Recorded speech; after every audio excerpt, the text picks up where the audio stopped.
Hello everyone, good morning. আর আজকে হচ্ছে শনিবার। আজকে সকাল থেকে কিন্তু ব্লগটা শুরু করলাম।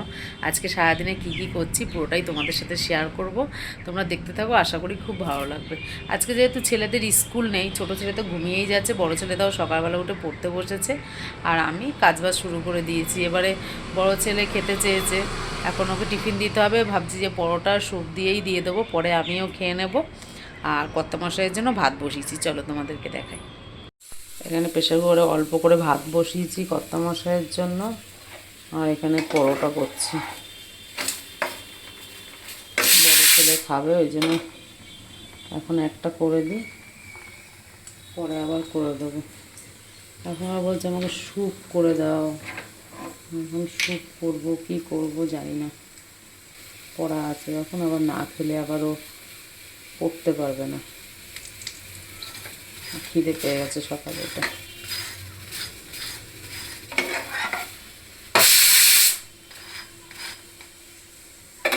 একটু তেল দিয়ে দিচ্ছি হালকা করে, বেশি তেল দেবো না।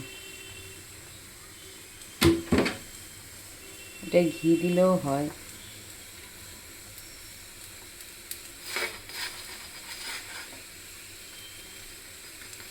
বলবো এখন একটা খা, পরে আবার বানিয়ে দিচ্ছি। আসলে পরোটাগুলো একটা খেলেই মোটামুটি পেট ভরে যায়।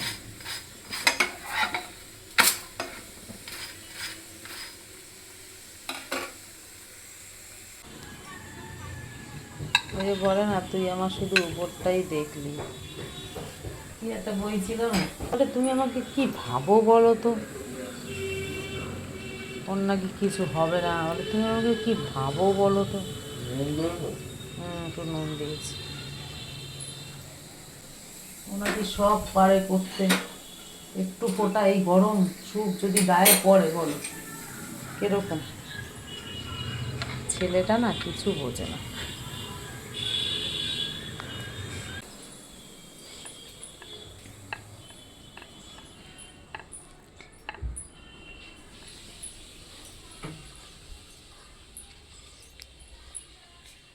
পড়াশুনো করলে খাবার চলে আসে জায়গায়। আমি পড়াশোনা করছি না, আঁকছি। কেন আঁকছিস সকালবেলা? এটা তোমার ভালো লাগেনি? সকালবেলা আঁকি না, আঁকাটা বাদ দিয়ে যেন পড়া হয় এক্ষুনি, ঠিক আছে? এই আর আমার ড্রেসিং টেবিলটা দেখো, আমি গোছাতেই পারি না ড্রেসিং টেবিলটা। মানে ভাবি এখন গোছাবো তখন গোছাবো, হয়ই না। কি অবস্থা, কখন যে গুছিয়ে উঠতে পারবো আমি জানি না। আর ঘরেরও অনেক কাজ বাকি আছে, সবটাই করব। তাহলে চলো এবার আমি কিছু খেয়ে নিই। ওদিকে রান্না হয়ে গেছে, কর্তামশাই কিন্তু না খেয়ে বেরিয়ে গেছে, বলছে একটু পরে এসে খাবে, মাছ কিনে আনবে একবারে। আর এদিকে ওয়াশিং মেশিনে কাচাকাচি দিয়েছি, কিন্তু কাচাটা ঠিক মতন হচ্ছে না, একটু ডিস্টার্ব করছে। জানি না কি হয়েছে, মনে হয় কলে হয়তো জল নেই, দেখতে হবে এখন। চলো তাহলে ওইটা দিয়েছি। আর কি, জানলার পর্দা খুলেছিলাম আগের দিন, তাই এবার পর্দা যেহেতু একটু বেশি নোংরা হয়, তার জন্য ওর সাথে আর জামা কাপড় দেয়নি। জামা কাপড়গুলো এই যে রাখা আছে, এগুলো পরে আবার দেবো। তাহলে চলো, কোনোরকম ভাঁজ দিয়ে দিয়ে রেখেছি। আর ওই ঘরে ছেলেকে পড়াতে এসছে স্যার, ওর জন্য আর যাচ্ছি না। ছেলেদের জামাটা ওই ঘরে রাখতে হবে। আর বড় ছেলে পড়ছে, পড়ে টরে চলে এসছে, আর কিছু কিছু গোছাচ্ছি। দেখো সব ছড়ানো বড়ানো, কিন্তু এখন এইভাবে দেখে আমাকে রান্না করতে হবে। রান্না বান্না করে তারপরে আবার গোছাবো, কারণ অনেক বেজে গেছে। এখন রান্না না করলে হবে না। এই দেখো রান্নাঘরের অবস্থা। সেদিকে বাসন, এই বড়মশাই এই যে মাছ এনে রেখেছে। কী মাছ এনেছে দেখি, পাবদা মাছই এনেছে। আমাদের বাড়ি হচ্ছে পাবদা মাছ ভালো খায়। দাঁড়া, এই গিটটা খুলতে পারছি না।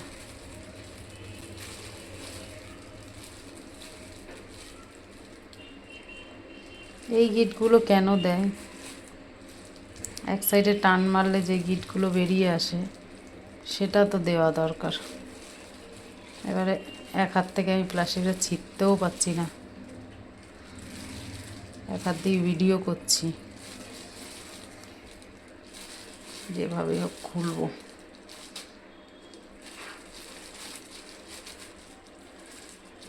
দেখো খুলে ফেললাম, মাছটা এবার ঢালবো এখানে।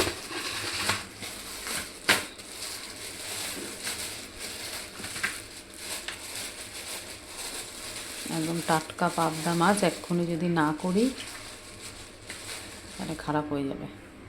তাড়াতাড়ি করে পাবদা মাছটার ঝোলটা আগে করে নিই, ভাতটা করে নিই, খাওয়া দাওয়া রেডি থাকবে। এবার আমি কাজ যখন ইচ্ছে তখন করি। তাহলে চলো তাড়াতাড়ি করে মাছ টাছ ধুয়ে রান্নাটা বসিয়ে দিই। পাবদা মাছ কষাচ্ছি না আর কি, মশলাটা কষাচ্ছি। মশলাটা কষিয়ে পাবদা মাছটা রান্না করবো। আর এখানে দেখো মাছ ভেজে রেখেছি, আর এইখানে কালকের তরকারি। শুধু আজকে পাবদা মাছই রান্না করবো, কারণ কালকে প্রচুর তরকারি বেঁচে গেছে। এই দেখো তারপর সব ফ্রিজে রেখেছিলাম, বার করেছি। যে বেগুন ভাজা কালকে, তারপরে আর একটা জিনিস রান্না করেছিলাম, যেটা হচ্ছে পুঁই পিটুলি রান্না করেছিলাম। এই হালকা হালকা শীত পড়েছে এখন, পুঁই পিটুলি হবে। এটা হচ্ছে উচ্ছে আলু ভাজা, এটাও কালকের। আর এই যে পুঁই পিটুলি, তার জন্য আজকে শুধু পাবদা মাছ আর এইগুলো সব গরম করব, তাহলেই আর কি হয়ে যাবে। আর যদি বেশি কিছু রান্না করি তাহলে আর কিছু খাওয়াই হবে না। মশলাটা প্রায় কষে এসেছে, এর মধ্যে জল দিয়ে পাবদা মাছগুলো দিয়ে দেবো। তবে চলো রান্নাবান্নাগুলো করে নিই, তারপরে তোমাদের সাথে দেখা হচ্ছে। এখন খেতে বসেছে। কিরে পুজো দিয়েছিস? হ্যাঁ ঠিকঠাকভাবে দিয়েছিস তো? এবারে খাওয়া দাওয়া করে কি করবি? খাওয়া দাওয়া করে কি? খাওয়া দাওয়া করে খেলতে যাবে। তাই তাতে করে খাওয়া দাওয়া করে একটুখানি রেস্ট নিয়ে তারপর খেলতে যাবি। আজকেও একা একা চলে যাবি, ঠিক আছে? ঘরের কাজবাজ করে কিন্তু দোকানে চলে এসেছি, বেশ কিছুক্ষণ হলো। দোকানে ভিডিও তো করা যায় না সবসময়, কাস্টমার থাকে সবার, তো মানে অনেকের আপত্তি থাকতেও পারে, যার জন্য আমি বেশি একটা ভিডিও করি না। আর ছেলে শ্যুট করেছে যে আমাকে একটু দিয়ে গেল, তাই ভাবছি একটু খেয়ে নিই। শ্যুটটা অনেকক্ষণ দিয়ে গেছে। আমার আবার গরম গরম খেতে একটু ভালো লাগে না, একটু ঠান্ডা হলে ভালো লাগে। কিন্তু দোকানে যা পোকা, স্যুপের মধ্যে মিশে গেলে একটুও বুঝতে পারবো না। এখন লাইটের ভীষণ পোকা হচ্ছে, মানে শ্যামা পোকা বলে, ওইগুলো তো কালী পুজো শেষ হলে নাকি শেষ হয়ে যায়। কিছুটা কমেছিল, আবার এই কদিন ধরে দেখছি এতটা বেড়েছে, মানে বলার মতো না। প্রত্যেকটা শোকেসের মধ্যে আমার পোকা ঢুকে যাচ্ছে। যাই হোক, এখন এই স্যুপটার মধ্যে যদি পোকা ঢুকে যায় না, তাহলে আমি বুঝতেও পারবো না, খেয়েই না।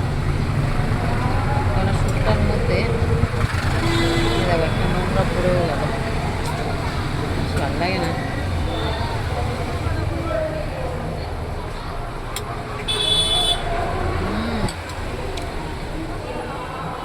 ছেলে এমনি স্যুপটা খুব ভালোই বানায়, কিন্তু এখন খাবো কী করে তাই ভাবছি।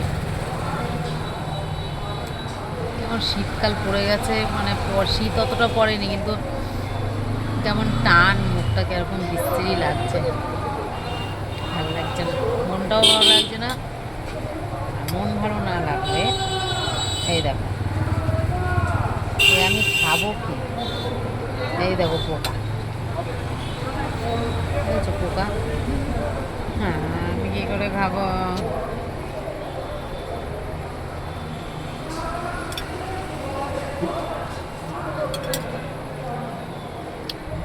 চলো খেয়ে নিই তাহলে তাড়াতাড়ি করে।